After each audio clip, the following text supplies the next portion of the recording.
Have you ever had one of those experiences that sticks with you for life? The kind that still makes you smile every time you remember it? For me, that moment was seeing orangutans in the semi-wild in Kalimantan. If you're not familiar with the name Kalimantan, you might know Kalimantan as Borneo. And let me tell you, visiting the orangutans was one of the most unforgettable experiences I've ever had. Hi, I'm Kate. I've lived here in Indonesia 42 years and was confused about the names Kalimantan versus Borneo. So let's clear that up. Think of Borneo as the whole island. It's the name the world knows, and it's the third largest island on the planet. But it's split up by 3 countries: Indonesia, Malaysia, and tiny Brunei. Now here's the thing. Indonesia owns a whopping 73% of that island, and they call their part of the island Kalimantan. So when an Indonesian says Kalimantan, they're not talking about the whole island, just their massive chunk of it. Now, I know for some Americans, the word Borneo might bring up that curious phrase, the wild man of Borneo. Yep, I remember my grandmother using it to describe me when I was little and my clothes and hair looked like I'd been in a tornado. And you know, I would have never thought that I'd ever have the absolute wonderful opportunity to actually visit Borneo. Now, before I dive into the story, here's a fun fact for those of you who don't speak Indonesian. In the US, we say orangutan. Has a G on the end. Well, this word actually comes from 2 Indonesian words. Orang, meaning person, and hutan, meaning forest. So orangutan literally means person of the forest. And if you've ever watched one swing gracefully through the trees or sit quietly munching on fruit, you'll understand how fitting that name is. I was lucky enough to see these wonderful great apes a few years ago when my friend Rudy and I took some American friends to see these gentle, intelligent, red-haired great apes that live only in the rainforests of Borneo and Sumatra. And by the way, all the photos you see in this video were taken by my friend Rudy Tanjung. Our journey started in Pangkalan Bun, the gateway to Tanjung Puting National Park, home of the famous Camp Leakey.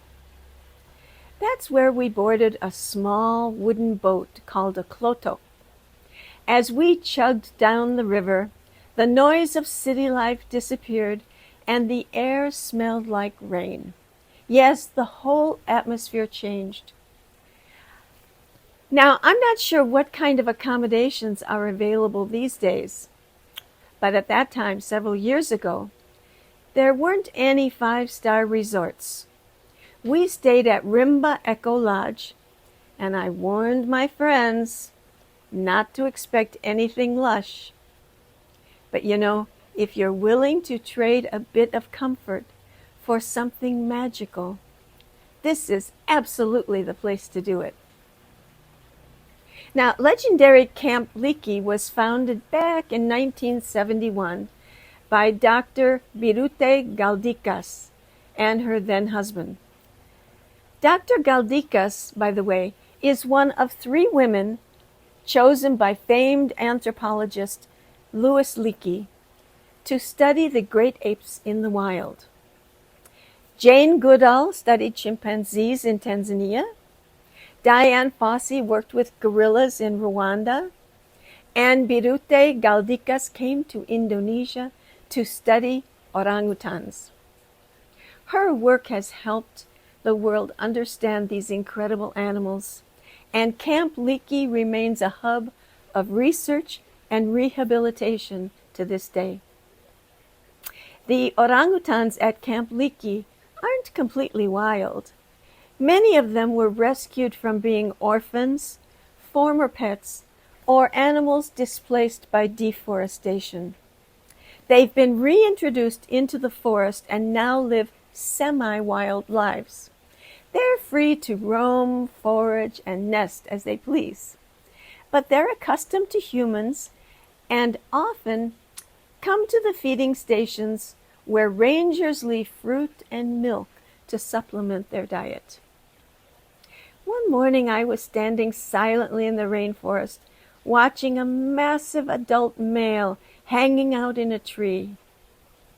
His face was wide and expressive, with those distinctive cheek pads that mark a dominant male. You can see him on the screen right now. It looked like he was threatening another orangutan. But no, he was clutching a piece of fruit in his fist, holding it while he was still finishing the banana already in his mouth.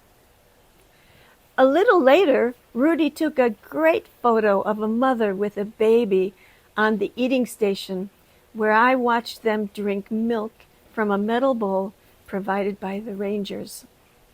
One of those necessary human interventions to help them transition to being on their own. Despite their solitary nature, orangutans will gather peacefully when there's food involved. That day, I saw a mother, a young adolescent male, and a large dominant male, all sharing the platform. No fighting, no drama, just quiet mutual respect and a lot of bananas. As I mentioned, orangutans are naturally solitary creatures and spend most of their time in trees. Unlike chimps or gorillas that live in social groups, orangutans prefer their own company. Kind of like many people, right? Mothers and babies stay together for a few years, forming the only strong bond in an orangutan's life. Once the babies grow up, they go off on their own. Even if they remain in the same forest as their mother, they won't interact much. Nope. Adult males are especially solitary. They maintain territories, and while they might tolerate another orangutan nearby, they're not exactly hosting jungle dinner parties. The fascinating thing is how peaceful they are. They seem thoughtful and deliberate. Watching them is like watching someone meditate. They build a fresh nest every night high up in the trees, a cozy place. At least they say it's cozy. They think it's cozy. I guess we don't. Made of leaves and branches where they sleep away from predators and disturbances. Tourists aren't allowed to stay overnight at Camp Leakey itself, after all. It's a functioning research center, not a hotel. But nearby lodges and boats offer accommodations for anyone interested in day trips. You'll cruise down the river in the morning from your lodging, walk through the jungle trails with a guide, and arrive at one of the feeding stations in time to see the orangutans swing in. It's one thing to see these animals on television or in a zoo, but to see them in their natural environment, living relatively free, is something else entirely. But let's talk honestly. This trip isn't for everyone. The lodgings, while charming and sufficient, are very rustic. And that's being pleasant. That's being nice. But in return, you get to see orangutans up close. You get to breathe clean rainforest air. You get to experience a kind of silence that's filled with birdsong, rustling leaves, and the distant hoot of a gibbon. For a few days, you remember what it means to live simply, to be present, to appreciate nature without needing to photograph it every second. One thing that really hit me was how much these orangutans depend on conservation efforts. Their habitat is under constant threat from palm oil plantations, illegal logging, and mining. And yet, thanks to people like Dr. Galdikas and the dedicated staff at Camp Leakey, there's hope. Orangutans that would have died in captivity are now climbing trees again. Babies that lost their mothers are growing up strong. The rainforest, while still vulnerable, is being protected one small area at a time. If you ever get a chance to visit, don't hesitate. I cannot recommend it enough.